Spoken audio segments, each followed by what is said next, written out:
You've broken sales records, including a $12.8 million penthouse on the Upper West Side.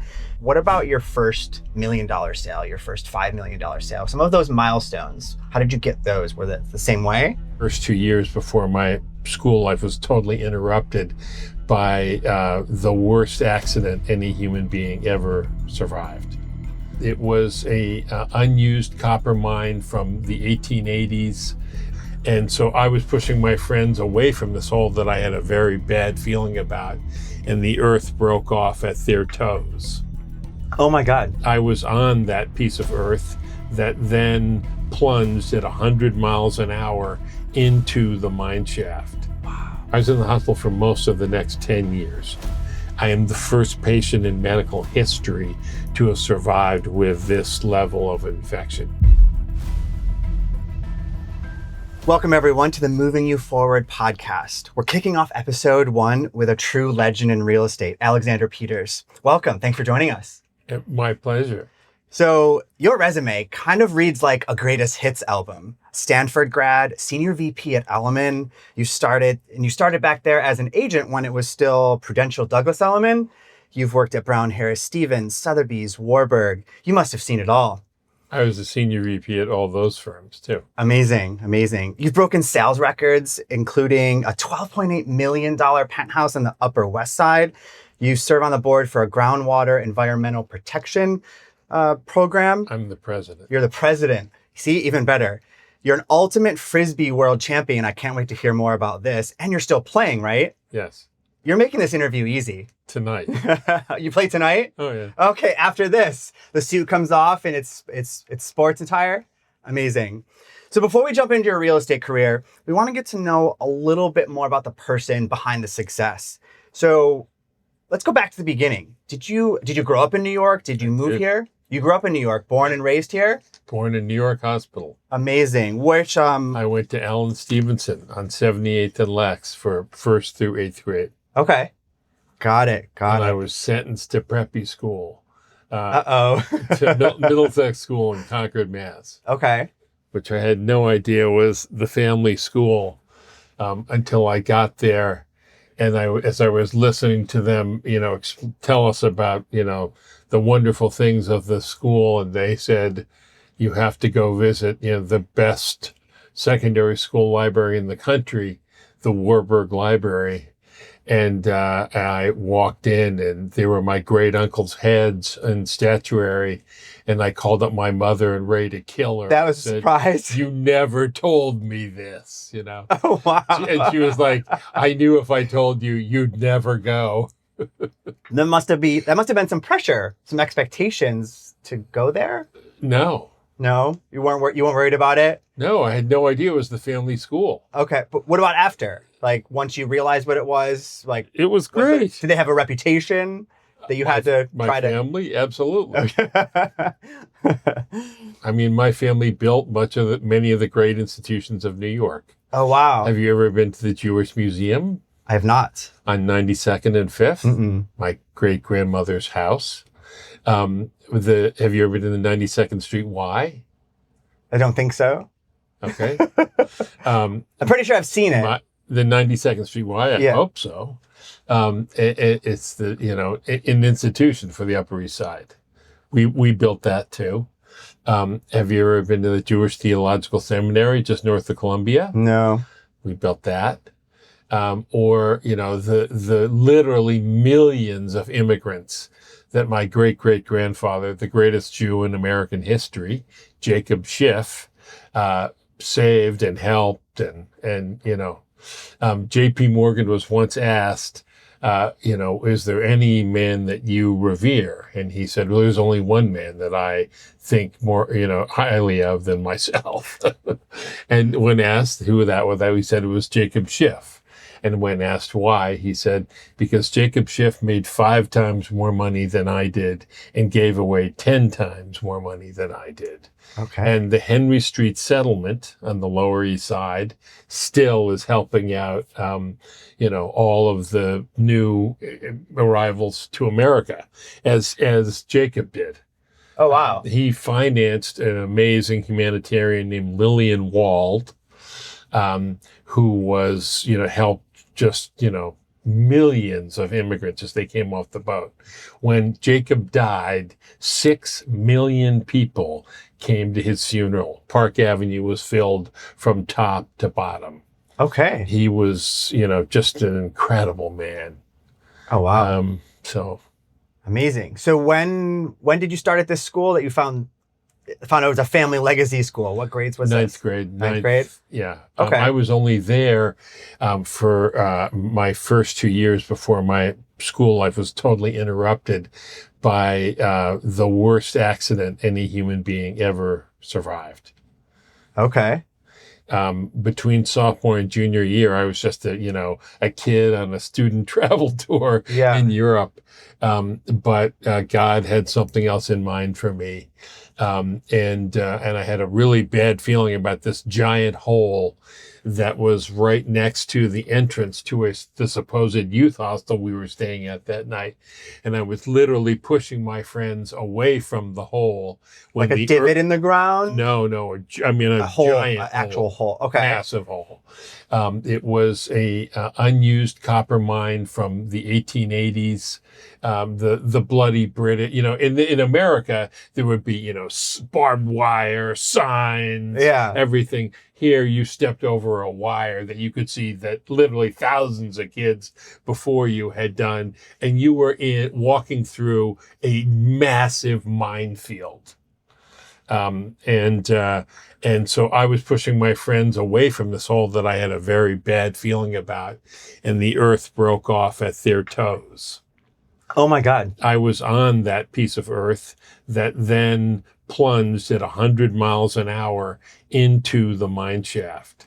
And God sent me a message that said, jump like a, or you're dead. I would have fallen 1,000 feet into 2,000 feet of water if I just stayed where I was.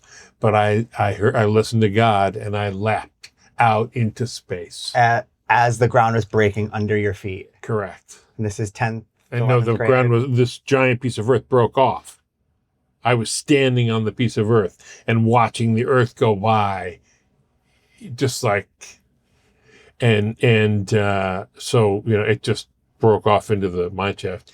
And it'll be hard for you to believe that what I'm about to tell you was the better choice, but here I am.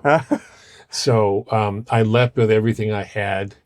On the other side of the mine shaft were 3 steel platforms, 100 feet, 200 feet, 300 feet. So you jumped into I just hole? leapt. Yeah, I leapt out into the mine shaft, which was a giant 25-foot circumference hole.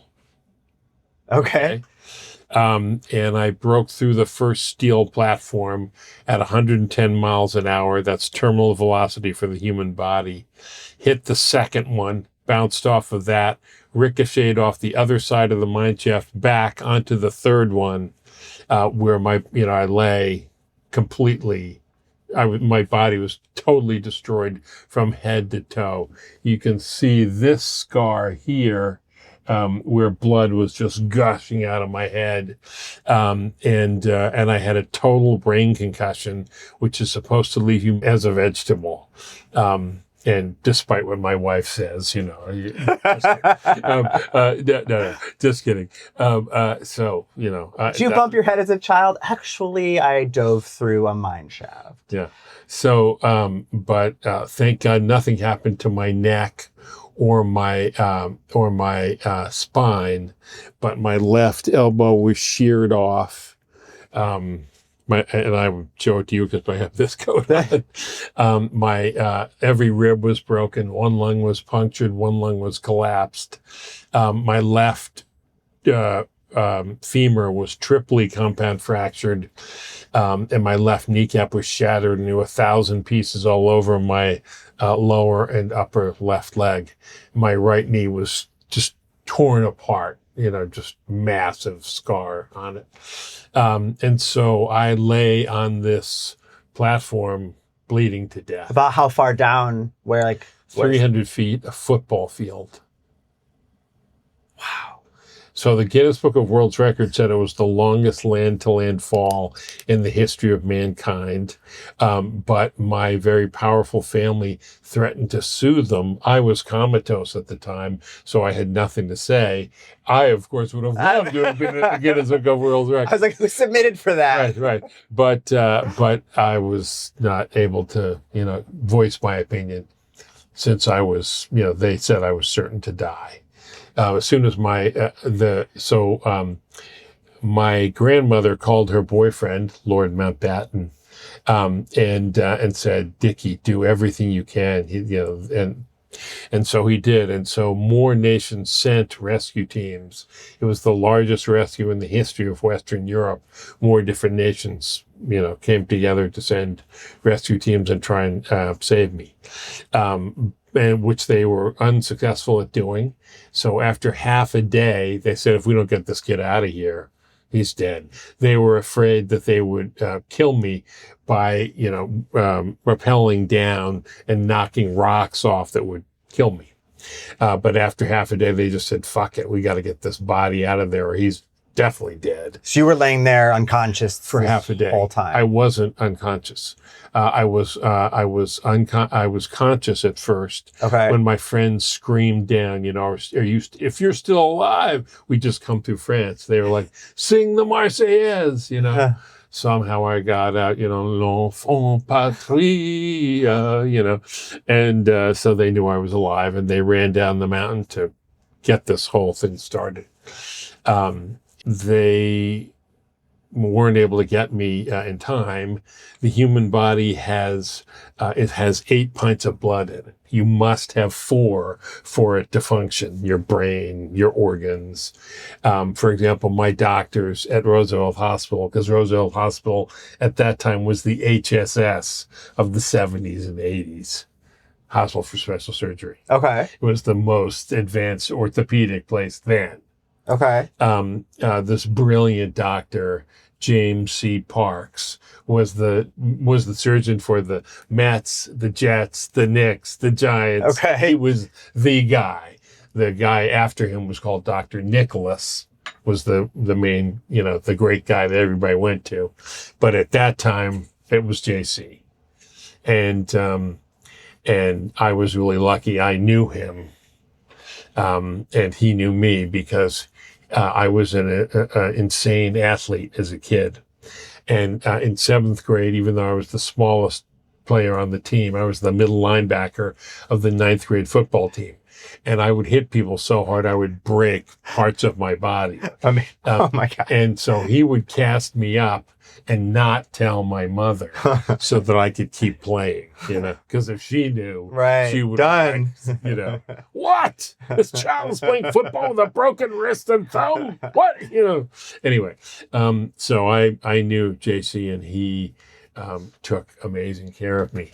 But first, long before that, I'm lying in the mine shaft, and my doctors later in New York at Roosevelt Hospital, who took care of John Lennon after he was shot, they told me they were simply unable to save him because they couldn't staunch the flow of blood from the bullet holes, and he just died of blood loss at 4.5 pints of blood left in his body. When they got me out of the mine shaft, I had 2 pints of blood. How does that work? That's because I died. Oh. In the mine shaft, I simply died of blood loss. Went up, right through the white light, down into the underworld. I was welcomed by Jacob. So all my great aunts who died before me, the ones I love, Barbara Warburg, Aunt Baba, Natika Nast, just these wonderful people, all my horses and dogs that had died before me. I'm an animal nut. And they were all there to welcome me. So after this giant party, welcome to heaven, I was sent in front of the council that determines all fates, and they sent me back up inside my body. Up, as if I was, underwater, 200 feet underwater, and then above my body, right through the white light, back inside my body. And shortly after that, I was rescued. And there were just incredible pictures of that.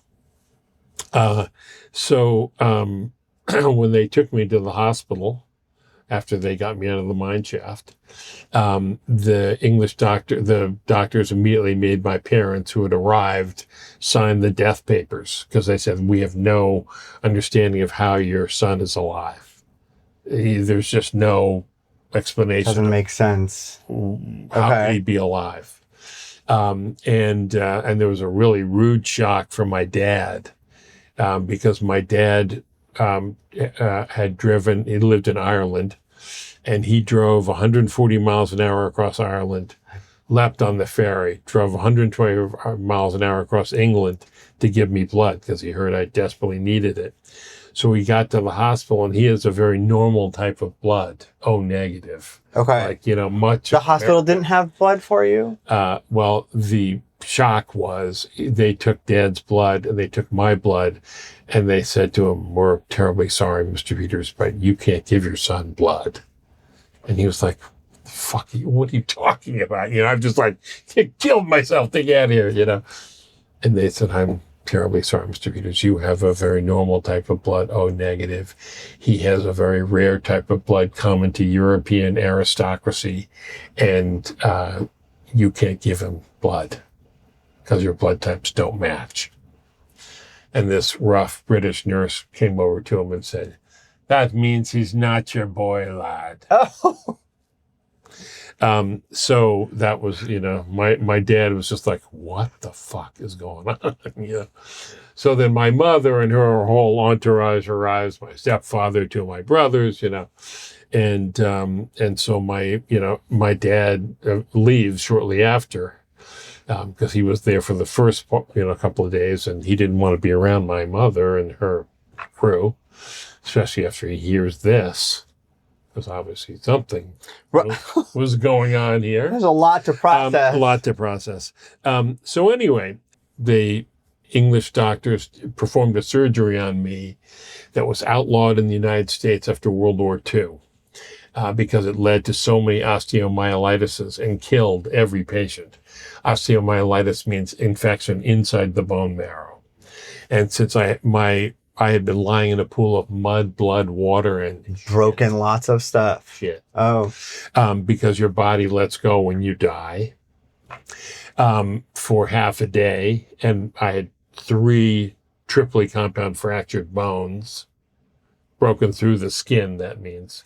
Do you understand what a compound fracture is? Yeah. Okay. Haven't had one, but yeah, thank goodness. So my left leg was exposed to, all kinds of crap. Yeah. And this guy just stuck in a steel rod and sewed me up. So that's putting a foreign body in at a place that has been, exposed to all kinds of germs, and then you just sew it up. I mean, even an 8th grader in Bio 1 would know that's a bad idea. Because laws are just different, like medical practice is different there? No, they're just in the Stone Age. Okay. Yeah, so, okay.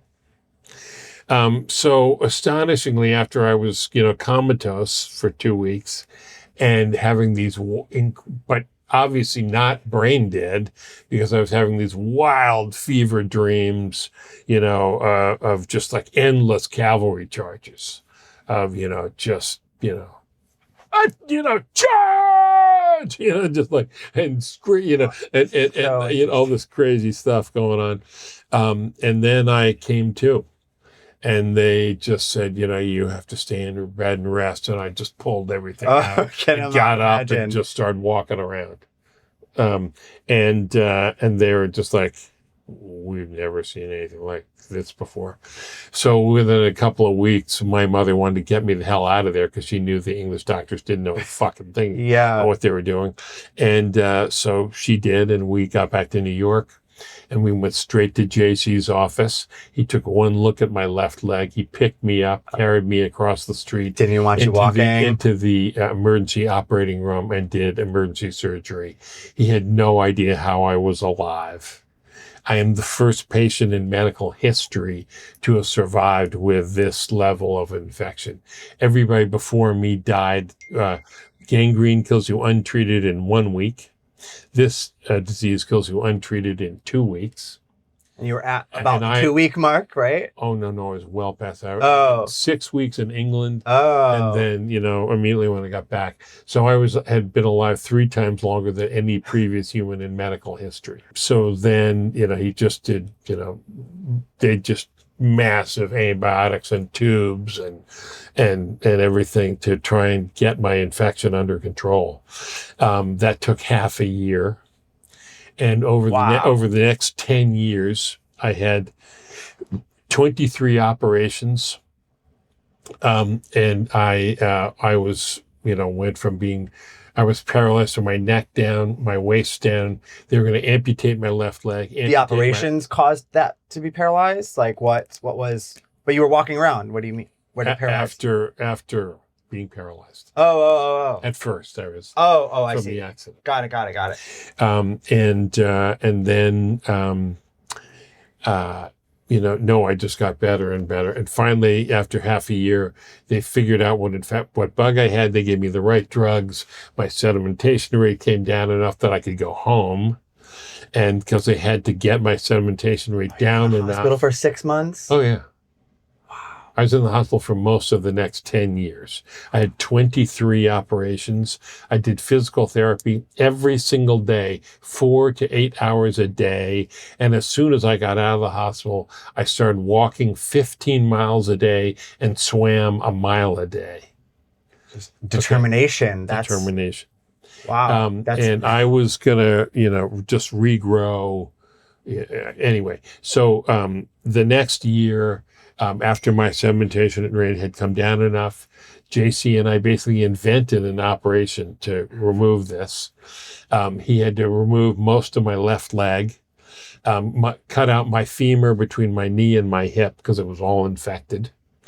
And when I came to from that operation, I was on the table for half a day for that. He had put the steel rod in my hand so I would know, because the steel rod had been in the other doctors. Yeah, and I hated that thing. It would jab me all the time. You could feel it? Oh, yeah. It was terrible. It was terrible. So that was great, and then he said, the good news is we think we got the infection. The bad news is you'll be wearing a steel leg brace for the rest of your life because you have no bone between your knee and your hip. Like a Forrest Gump? Like brace, no like bone. The movie? Yeah, well, I can't remember that, but it was a full leg steel brace. And he said, if you ever forget and go to the bathroom and step on your leg without your brace on, you will fold up like an accordion. You are never to do that. So I just started on this incredible program where I literally walked, as I said, I did 4 to 8 hours a day of physical therapy. I walked 15 miles a day, swam a mile a day, and I wanted to get back to school to see what was left of my brain. I had been the best student in my class, and the best athlete, and I wanted to get back to it. So I never stopped. One weekend I walked from Concord, Mass to Concord, New Hampshire to visit my little brother who went to prep school, St. Paul's School in Concord, New Hampshire. I just, every month I would go back for x-rays. And after a couple of months, they were like, there's a shadow in your leg, which we don't quite understand, what's going on there. And then the next month they were like, we think your body is rebuilding your bone.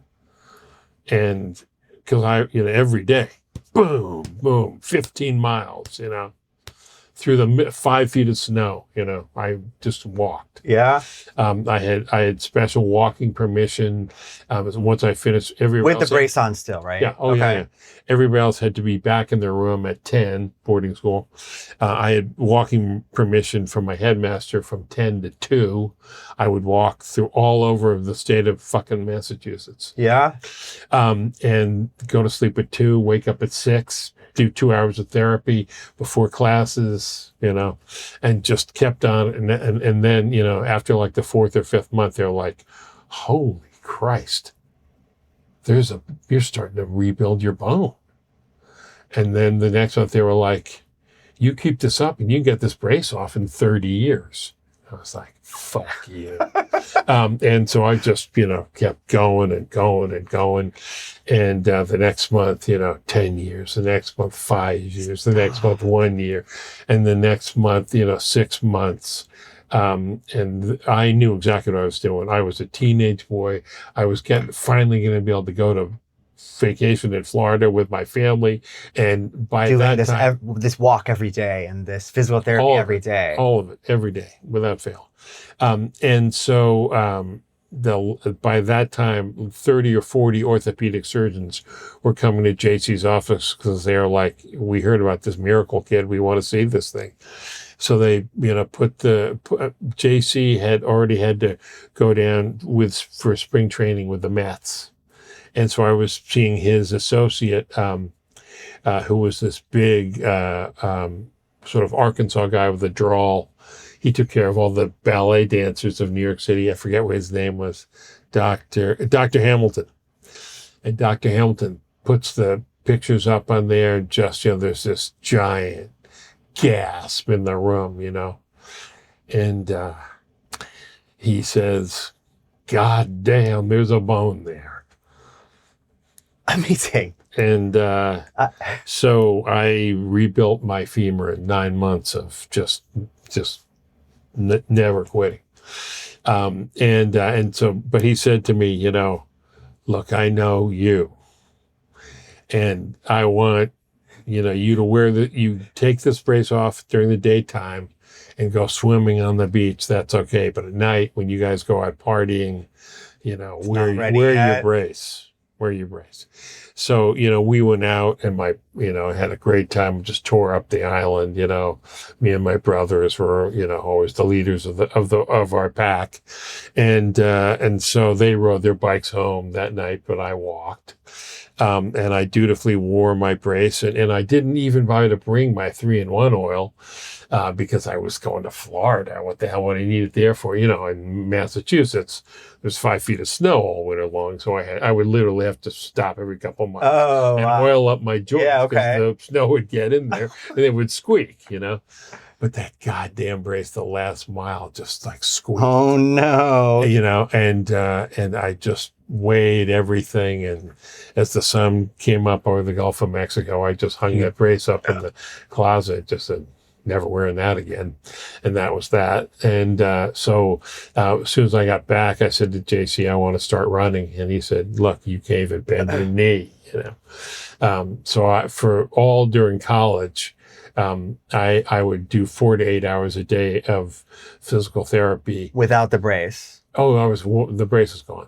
So you kept doing the physical therapy. Oh yeah, I had my left knee only bent 75 degrees. Okay. But I ran 5 to 10 miles a day with only that, and so I would get the strongest guys out there. This is the 70s, so I had to promise good drugs, So for a couple of bong hits, they'd be willing to crank on my knee, and sometimes we help stretch it out and try to get some more. I'd have my hands against one wall. They'd be feet against the other wall. I'd load up their shoulders with pillows, and they would push my knee at my direction. If it didn't hurt? Oh, it hurt like fucking crazy.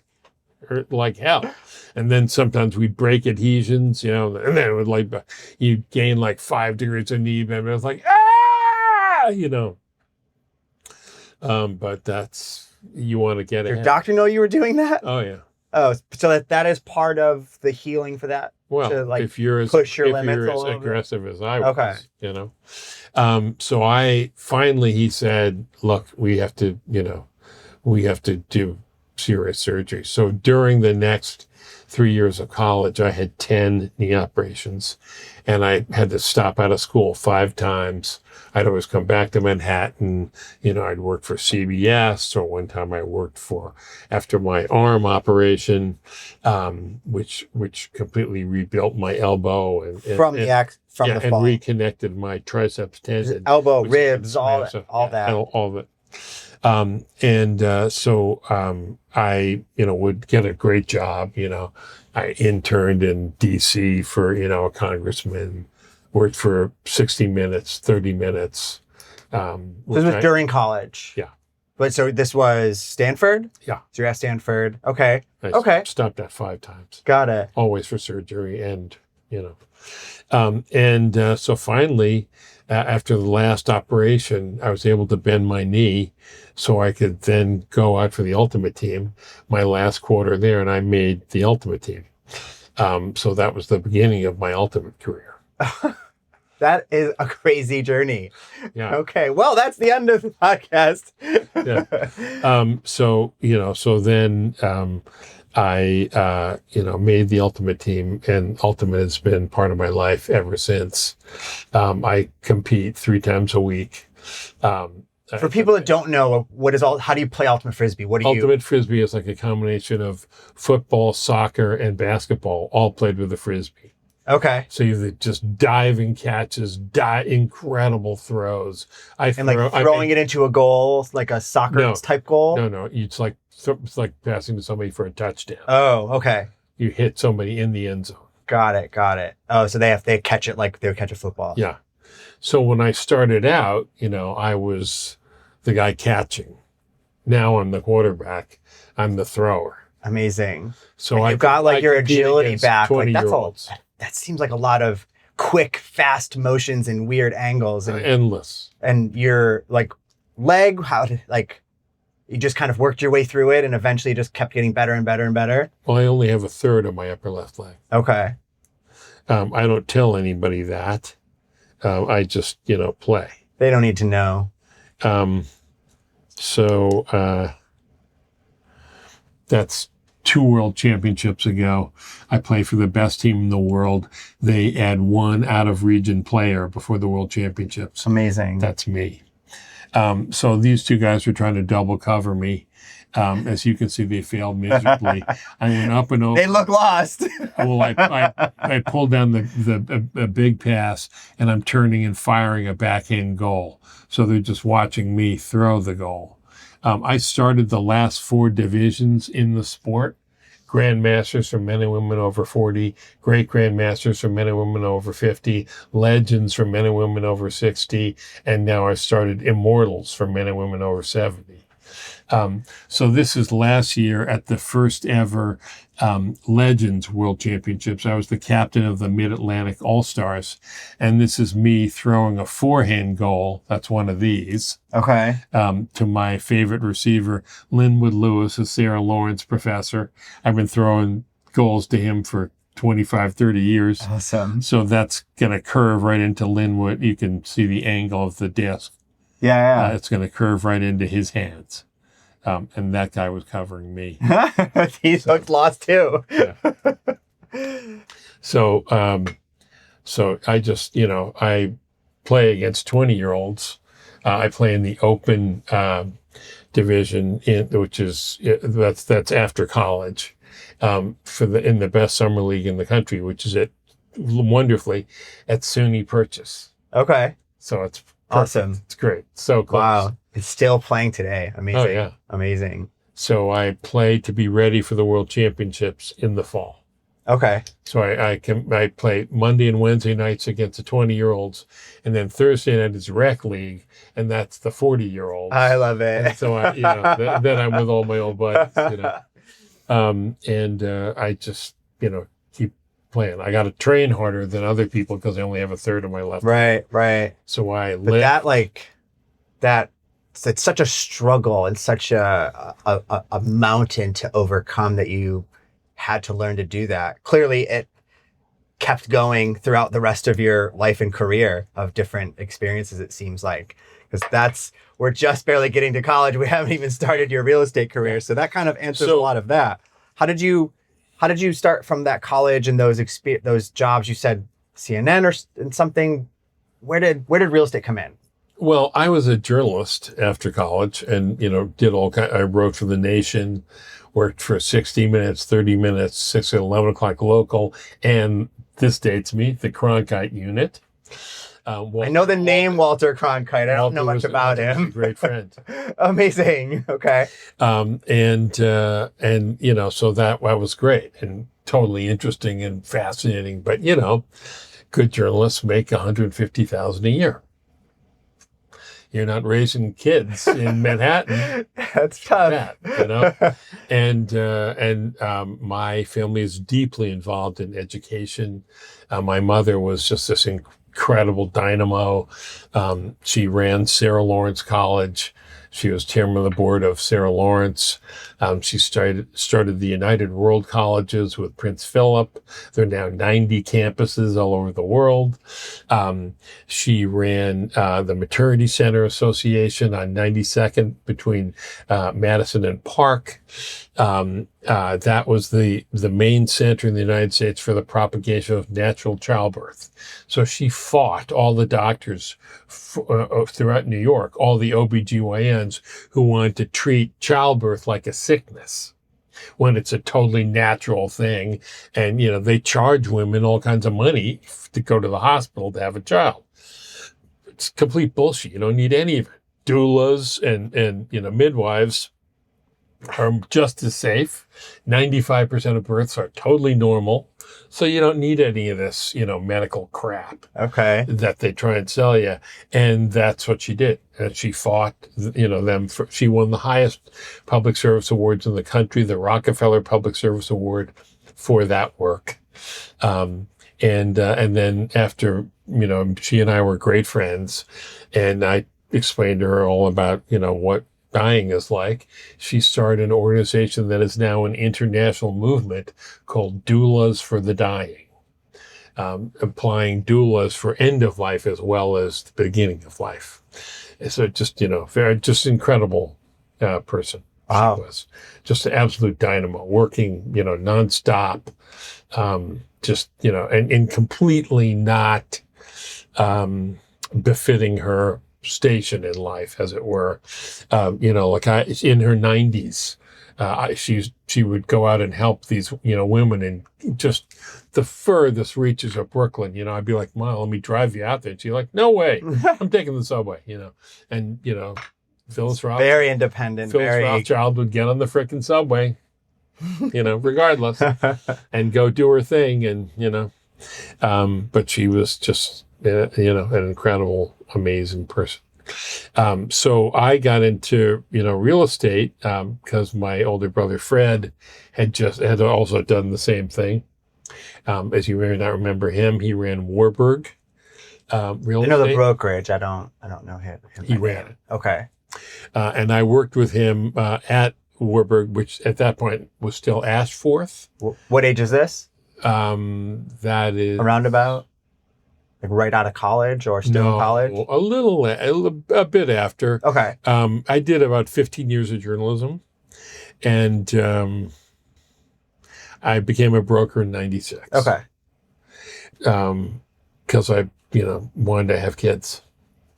And I sent them to Brearley, which was another family school.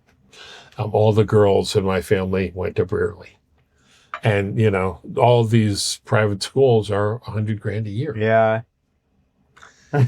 You're not on a journalist salary. You're not making that happen.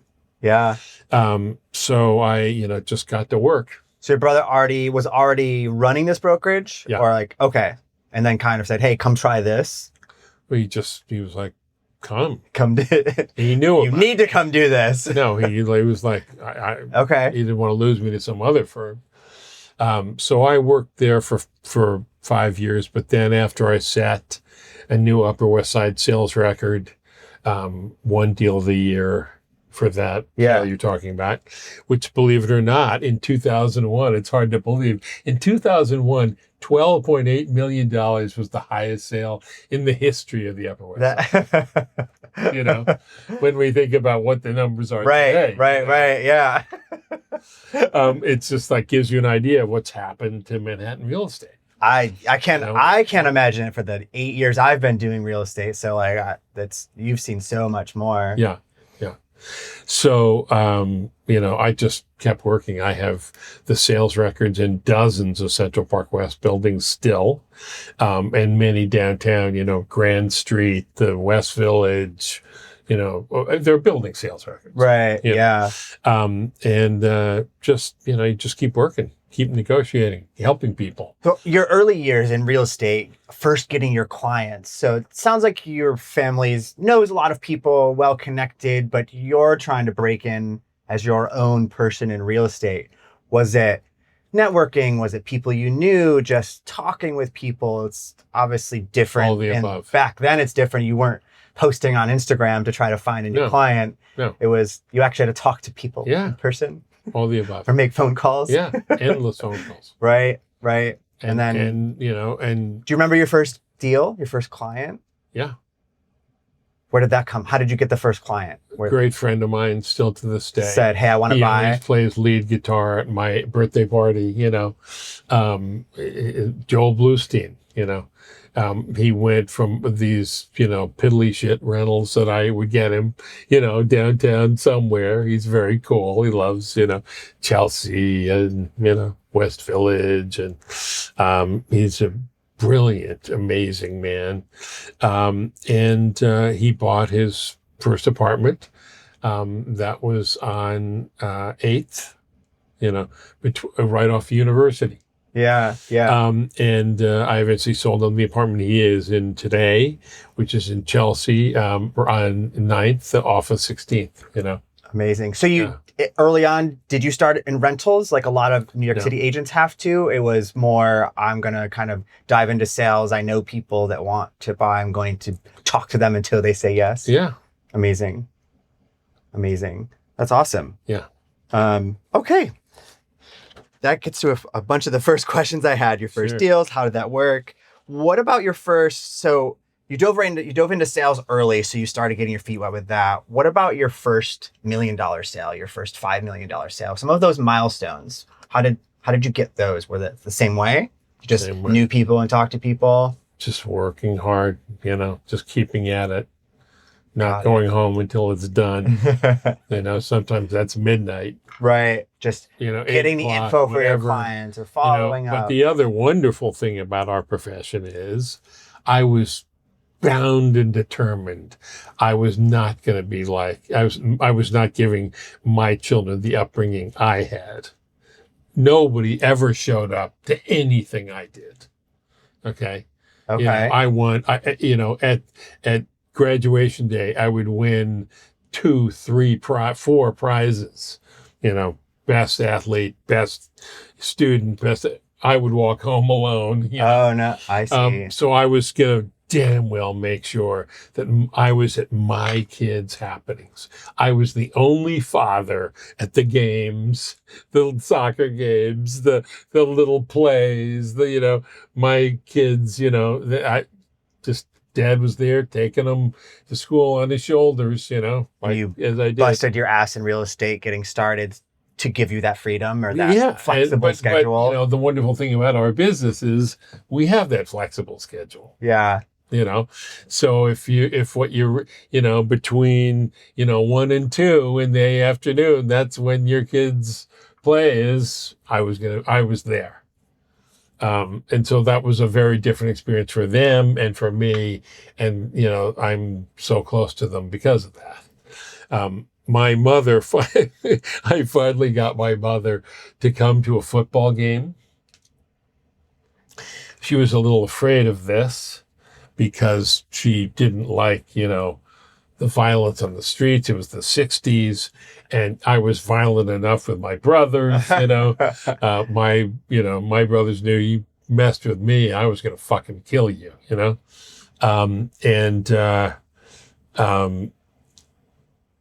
So my mother was a little, worried She about didn't that. really want to watch that. But she finally came to a game. And so Alan Stevenson was playing Poly Prep way out in Brooklyn, And so I'm blessed in all kinds of physical ways. I'm very farsighted. Most people these days are, I'm reading it out here. And when I was a kid, and this is complete, the first hint that I was different than my other brothers. I told you about my poor dad's comeuppance. My dad and my mom had Coke bottle thick glasses, and so did my two older brothers. But I would sit in the apartment, and we lived on 66 in Park, and I would tell them what was going on in Central Park. And I'd be like, you don't see the man throwing the ball to his boy over there? What?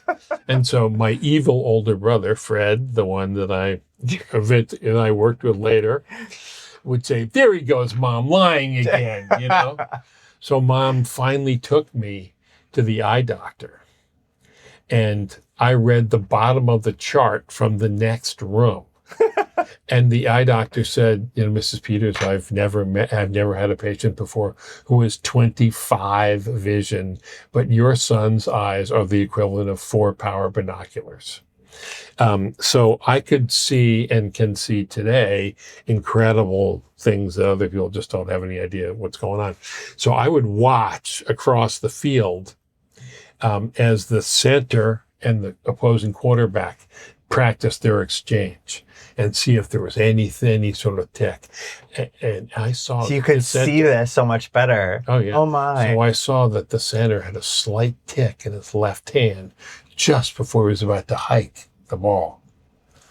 And so I saw that tick, okay? And my job, and I was just a Jewish achievement machine. I didn't think about, right or wrong. I was just, going to get ahead. So I saw that tick and I knew, So first play of the game, I run full speed, mostly the middle linebackers, they're waiting for it, I see the tick, I take off full speed. He hikes the ball, okay, and I dive full extension over his head, rip off the head of the quarterback and throw him 10 yards backwards. He fumbles, we recover, they carry him off the field, okay, he's done, okay, the game is over on the first play. I have just destroyed the opposing star. And my teammates are just going fucking crazy, chest bumping me, like crazy. The coach, the sort of blue collar coach comes up to my mother and belts her on the back and goes, hell of a boy you got there, Mrs. Peters, And my mother looks at him like, don't touch me, you need it, And so she looks out on the field. And everybody's just going crazy, and they're literally carrying this kid off the field, poor kid. And she looks out on the field and the entire world stops because they all know who my mother is. And my mother looks out on the field and she says, look what you just did to that young man. And I say to her, like, Ma, that's the point of this game, and the whole, everybody's like, and so, just is completely nuts. Did she stay for the rest of the game? Well, she had to. Okay. At least she stayed. Didn't drive me back. Right.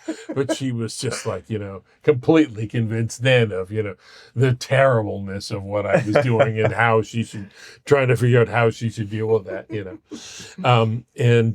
but she eventually had an effect on me.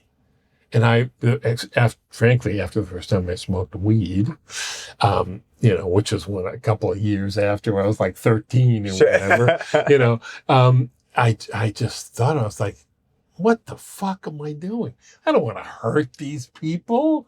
You know, Okay. this sport is totally fucked up. I want to commune with people. You know, I mean, this is not who I am at all. You know, and so shortly after that, I was wiped off the planet because I had this accident. Yeah. And but that's what led me to Ultimate. It's like a mix. It's not No, quite it's as completely different. okay. What's so fucked up now in the world is Europe and the rest of the world gets this terrible impression of America because of pro football, which they're now exporting all over the world. You know, there are games in London, games in, you know, all over the place. And people think Americans are assholes because they see the big tight end catch the touchdown, okay? He spikes the ball right next to the head of the poor defensive halfback who he's just beaten to catch the touchdown. And then they do a dance. I mean, this is just horrific. I score on somebody in the World Championships or whatever. I give him a hand. Of Ultimate Frisbee. I left him up. Okay. You'll get it next time, you know. Great, good D. You almost had it, you know. And he'll pat me on the back, great catch, or whatever it is, you know. And in Ultimate, okay, as soon as the games are over, each team sings to the other team. Okay, and then you go through the line, congratulating everybody, and I tell every person what a great play they made, you know, because I just have a memory for all the stuff, and it's just totally different. You know, you commune with people and you learn from them, and you know, their lifelong connections are made, which translates later to your real estate, to your network, to your friends, to your sphere of influence. It's quite the convergence of all these things that happen to you that then leads to all of the next steps and the years after that. Yeah. Wow. And so I also, because I lived for 10 years in Amagansett from 87 to 96, when I came back to do this, because I ran several companies. My last article for The Nation, I did this giant expose about how the United States government and the oil companies were colluding to kill every alternative, and how they eventually killed even synthetic fuels that was a U.S. government program because the oil companies didn't want it. Right, of course not. Hello. And so, you know, I wrote about this brilliant synthetic fuel process that could take waste rubber tires, garbage, industrial waste, all these waste products, and turn them into something useful. Oil, gas, and a solid. Each different product led to a different solid. And this brilliant process that the United States government had developed was being completely repressed by now the United States government in league with the oil companies. Oh boy. So the day after I published this, a group of businessmen called me up and said, we want to start a company to do exactly what you said to do. And I was like, oh, that's so fabulous. I'm glad my work has had this effect. I was thinking like a journalist. And they said, yeah, but there's one thing. We want you to run the company. So I was like, holy shit. You know, I was like a total crossroads. You know, do I cross over? That's the sin of journalism. You can't get involved directly in, you know, what you're writing about, right? You have to be objective. What a crock of shit that is anyway. But you know, that's the supposed deal. So I had, you know, that was like, you know, but I was like, God sent me to this place. Let's do it. So I took over this company. And, you know, first I did giant reports for them, you know, market reports about where they would be the most profitable thing. And I was about to become, I won't get off on this story, but I was about to become the Long Island waste rubber tire guy. And so that's why I lived in Amagansett for 10 years. You know, it also was the place I was the happiest in my life, riding horses and then body surfing and then going to the Stephen Talk House at night. I mean, this place was heaven, Have you ever been to the Talk House? I have not. Oh, man, it's the greatest rock and roll bar in the country. Yeah. It's just so much fun. Do you have a wife or Amazing. a girlfriend or a man or no boyfriend? But cool. Yeah. So go with him. Yeah. Where's that? It's in Amagansett. Oh, okay. Okay. You call me up. You just come on over. Amazing. Awesome. Just saying. It's just the most fun place. Yeah. And of course, you weren't supposed to be in there until you were, 18. But by the time I was 14, they're like, this guy's different. He can come in. Right. And I knew all the owners, and So anyway, but that was from 86 to 97. By the end of the 10 years of running all these startup companies, I was like, startups are okay, but they have their ups and downs, and I want to have kids, and, I got to have something solid. And so I, listened to my brother's offer. Got it. Started your real estate career. Yeah, in journey. 96. Yeah. Okay. And, then it was just, so much cold calls and stuff. And, now I'm called. Right. Every agent's dream come true is to do it long enough to be that kind of agent. So 5 years or so at Warburg, right? Doing deals, and you started becoming manager there, or that was I began to realize what a monster my brother was. He's the Roy Cohn of our family. Who he is, right? I know the name. Okay, Roy. Do you remember the McCarthyism? Mm-mm. Okay, McCarthy was a stupid senator that this brilliant, incredibly vicious Jewish guy named Roy Cohn, who, unlike yourself, and, when I was 14 and Fred was 18, I said to Fred, just be gay. Who the fuck cares? We all love you. Just be who you are. I mean, it was just so obvious, I mean, he'd come home from school and put on mom's clothes, It's like, hello, just like, be who you are. Who fucking cares? I have millions of gay friends. I lived on Christopher Street, but he didn't listen. He just did exactly what Roy Cohn did. Into the closet. And Freud said the angriest, meanest people on the planet are gay men in the closet, because they're so angry at the world, not allowing them to be who they are, But that's unfortunately now a personal choice, as you know, one that you made. Hooray. Good for you, brother.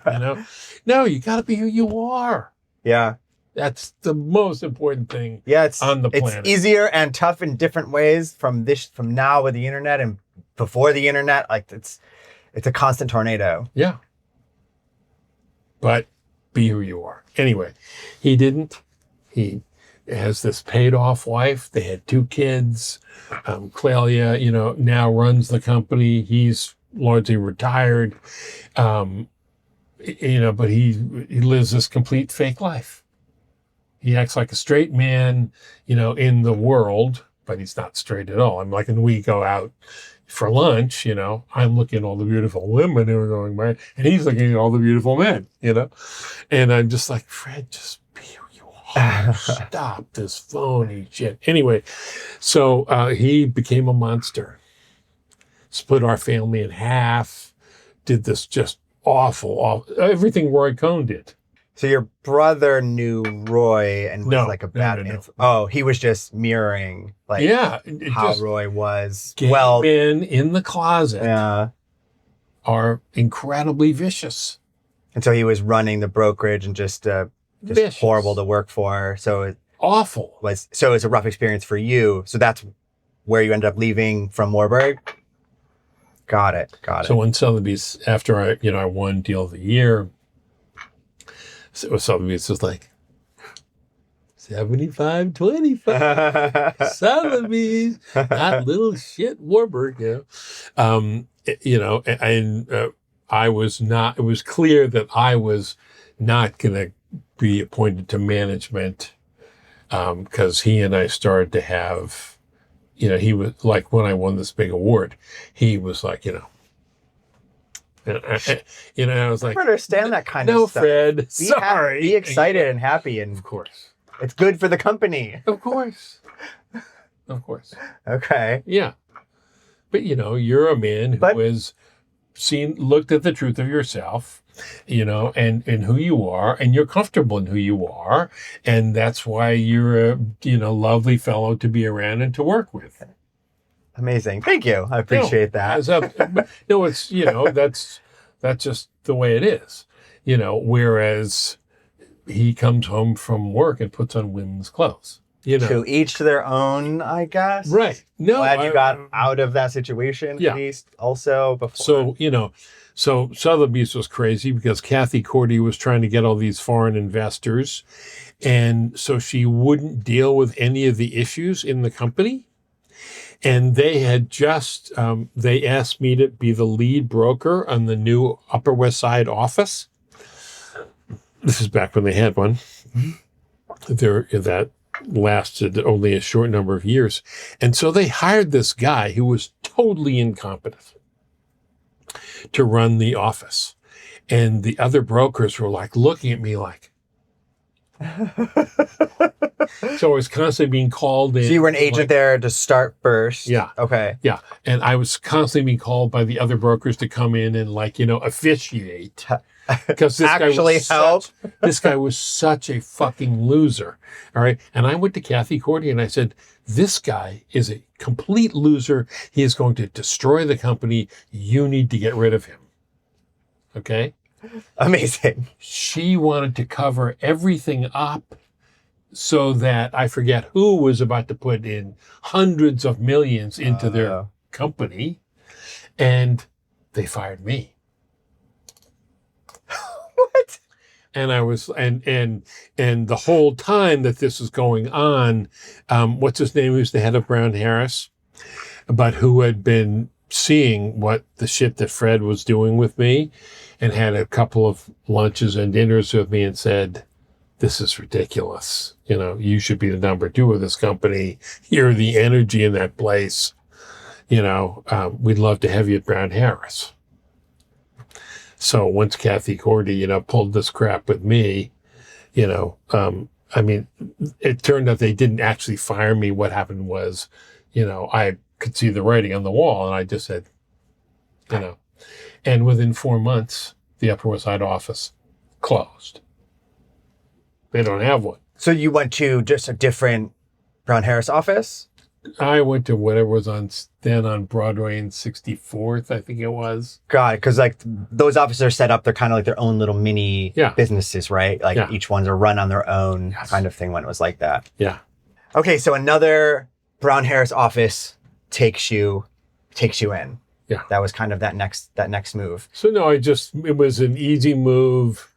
And then I ran into a real issue with Brown Harris. I don't know if you want me to talk about this stuff. It's good because that's really what happens. One of the questions on here is dealing with the complexity of real estate. A lot of people, especially nowadays, think that it's Ryan Serhant riding around in his Range Rover selling penthouses. And that's not really most people's real estate career a majority of the time or at all. There's a lot of setbacks. There's a lot of negatives. Sure. There's a lot of deals that die or managers that suck or brokerages that just aren't on the same page. Yeah. So let me talk about some of that. Yeah, that would be good to help people know that that's okay. Yeah. And you can keep going from those points. Yeah. How about we talk about some stuff with Oxford? Yeah, let's jump to that. So a quick summary of what it was. So you were at Brown Harris for a bit, then you went to Elliman, Brown Harris manager to Elliman SVP? Well, Howard had been taking me out to illegal lunches and dinners for 5 years. Got it. Just while I was slowly courting you, hanging out. Yeah. And Brown Harris just did this just disgusting thing. So I am a real environmentalist. I've been protecting the last unpoisoned aquifer left on Long Island since 1987. So I I constantly lobby county, town, state, money to get money to preserve. And I have preserved hundreds of acres, and every one is a fight. And I'm fighting with the town board right now because they're just worthless and they're not doing their job. And I write editorials almost every week blasting them for something, and or, get 5 or 10 people up there with me and just give them hell. So I've worked a huge amount with the Montauk Indians, the most screwed up tribe you could possibly imagine. They're just scattered all over the place. There are no Montauks in Montauk. There are no Montauks in East Hampton. They've just been completely destroyed. Damn. Okay, so I try, and this blonde, blue-eyed German is the guy who knows more about their sacred sites than they do. And I try and protect them. And I'm trying to protect the huge, their winter village right now, fighting constantly, with the Peconic Land Trust, with the town, the county. It's just it's ridiculous.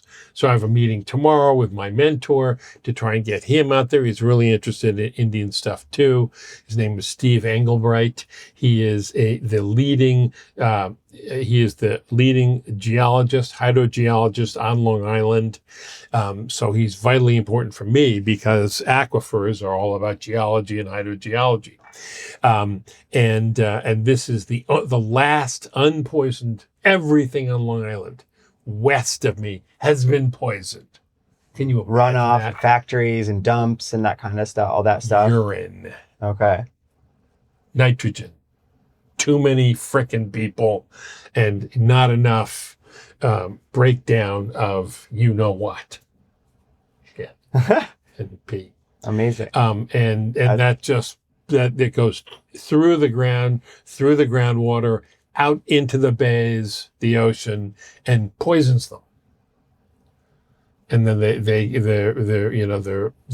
nitrification levels are too high, and then you get red tide, brown tide, all these other god awful things that kills all the organisms. Oh wow.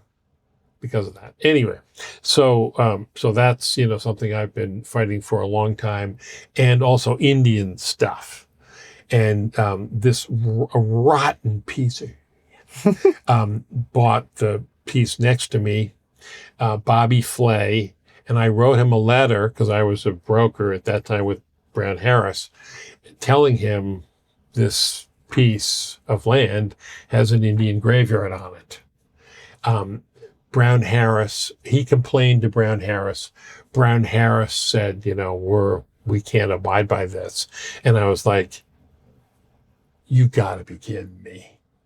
You're gonna sit there and let this guy buy something and destroy an Indian graveyard. I'm no longer having anything to do with you. Called up Howard. I said, if the door is still open, let me step through it. And we moved to Elliman. Oh, wow. Anyway, that, what's his name? I'm spacing on the Brown Harris guy's name, but you know him. Sort of balding, gay. He was so unable to deal with his affairs with young men. They would be crying in the office at Brown Harris because he dumped them. Oh boy. It was just ridiculous.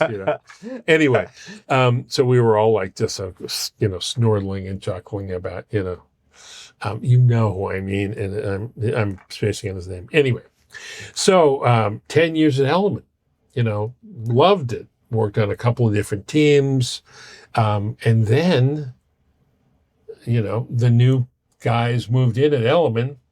Howard was out, and they fired the entire Upper West Side office. Oh. The entire Upper West Side office moved from, where they were on 67th, I think, and to Compass. They just basically moved to Compass. Oh, wow. 50 Douglas Elliman people. And I was invited to do the same. I didn't like Compass at all. Right. They were weird with me. And I just got a terrible vibe. And I heard about you guys, and I came and talked to you guys and just thought this was, I just liked it right away. And, the numbers are fabulous. And just really liked, Jules, what a great guy. You're a good guy. He's a good guy. The boss is I just, makes more sense, especially at the level you're at, as opposed to going to a brokerage that's going to try to control everything you do. Yeah. Okay, that makes more sense about. And the other thing for me, which was constantly a problem for me, I work all over New York State. Yeah. I don't just do Manhattan apartments. I've sold tons of properties on the east end of Long Island, South Fork, North Fork, and upstate, Westchester. Yeah. And, and all of these are fiefdoms in all these other brokerage companies. But here, right, we're a New York State office. Yep. So that's fabulous for me because I'm completely comfortable in the country or the city and I know how to do these things. Yeah. So I don't know if you know about my main big exclusive. I know about the winery. Yeah. Right. Yeah. The wineries in Long Island. Yeah. Okay. So, so I'm working on 2 deals right now. One of them we're cranking to get this, the contract signed. That's a penthouse on 14th Street between 8th and 9th. I'm this close to getting signed. I negotiated everything. The lawyers now should be signing it up. And, that's a wonderful thing. So just to talk about the wineries and what can happen with deals. So I finally found the perfect, this owner is so ancient and so stuck in his old ways. He just, I'm like, I had my daughter. As a lot of sellers are. I had my daughter out there to explain all the different things he should be doing to market his property and ways to make money. And they were like,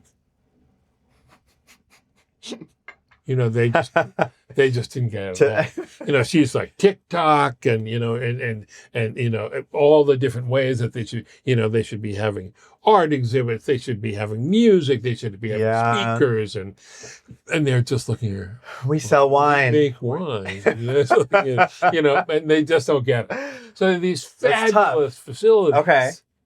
Beautiful winery buildings where they could do all of these. So things. They're good at the winery stuff, though. Right. Okay. The best in New York State. Okay. It's 180 acres with 5 to 10 beautiful, development sites. You're looking out over hundreds and hundreds of preserved acres all the way to the South Fork, the water and the South Fork. It's, just these are house sites for $10 million properties. Okay. So it's just an incredible opportunity for the right person. So I find the perfect guy. Okay. He has had tons of experience. He worked for the Rothschilds, my cousins. He all these different people. He had just a tremendous resume. He was the president of Endeavor Capital Management, had all these great partners. I checked out every one of these people and they were all fucking for real. The only caveat that he ever mentioned was, 10 years ago, I did have a depressive period in which I had to drop off the planet and deal with my sickness. So, I've worked everything, negotiated everything, all, on the growth plan for the wineries, and he's agreed to a great price, and the deal is done. We're just going to close by the end of April. Okay. He calls up. The buyer? The buyer calls me up and apologizes profusely and says, I've had a problem with this guy who owes me a lot of money. He was owed, his partner told me, $750,000 by some guy who was totally running away and not able to pay. And my suspicion is he owed that money or some portion of it to somebody who was not a good person. The last thing we ever heard of the president of Endeavor Capital Management was he got on the night bus to Indianapolis. Where the buyer did. The night bus to Indianapolis. He has never been heard of since. About to close on a $25 million deal by this company. This company was going to be the base company for this whole expansion all over the world that he wanted to do,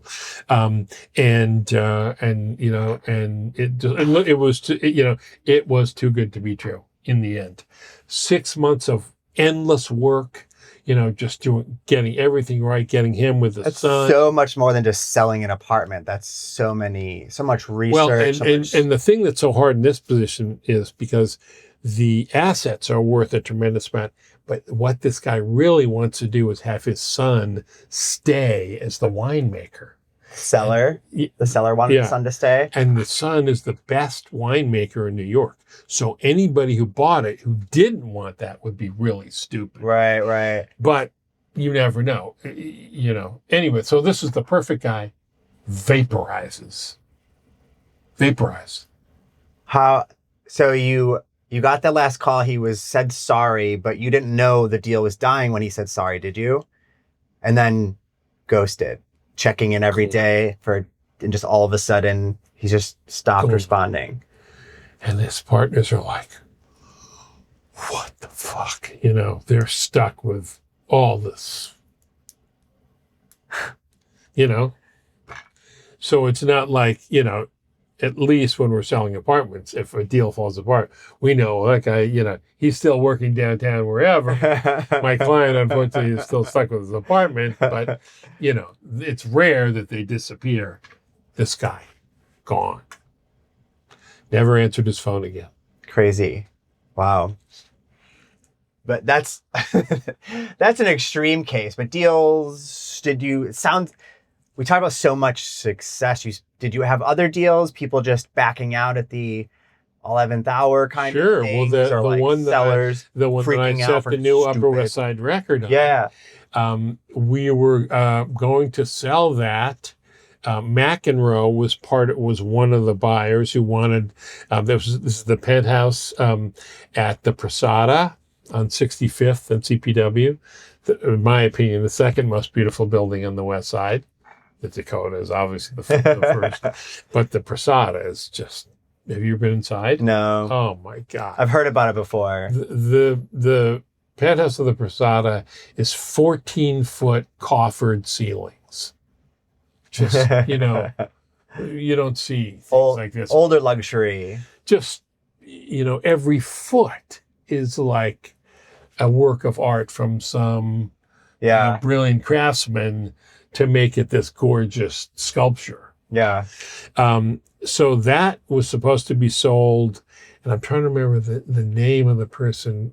Anyway, huge, giant Wall Street guy was about to pay $14.5.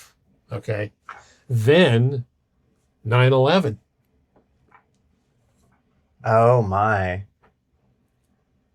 So, well, maybe you weren't around at 9/11, but at 9/11, everything went. Yeah. So I was lucky. I was still in school. I was lucky that I got 12.8 for this lady. Wonderful Russian emigre, Mrs. Kluge. Crazy. Yeah. So many wild chain of events that kind of keep going through, and you just keep plugging along, just like when you were younger. What choice do you have? I think that's where a lot of people probably mess up, or I don't want to say mess up, or where people don't give themselves the chance to succeed if they don't keep going. Exactly. You hit it. Your point there at the end is what every broker needs to keep in mind all the time. Is just to keep pulling through. I mean, I remember some of the deals, like I started just doing rentals, and it's just ghosted client after denied application after stupid landlord response of, oh, well, I don't like this because it was on their credit report 5 years ago.